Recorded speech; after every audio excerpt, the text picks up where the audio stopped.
Тоша Проески ги промовираше хуманите вредности. Учениците од Средното општинско училиште Лјупчо Сантов ја продолжуваат неговата хумана мисија и собираат средства за социјално загрозен ученик од училиштето, а со тоа го одбележуваат и денот на гладта 16 октомври, како и денот кога загина Проески.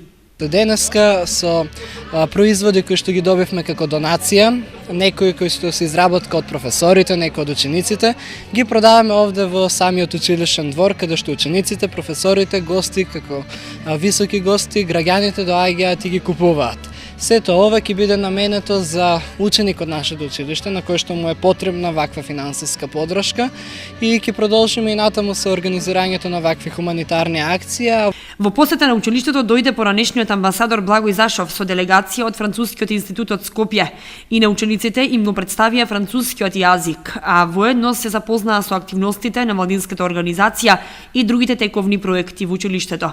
Пред учениците во гимназијата да се представи францускиот јазик како еден од интересните јазици, европски јазици, како и да се сретнеме, пред малку го видовме градоначалникот на Кочани, а сега ќе се сретнеме и со професорите по француски јазик во гимназијата.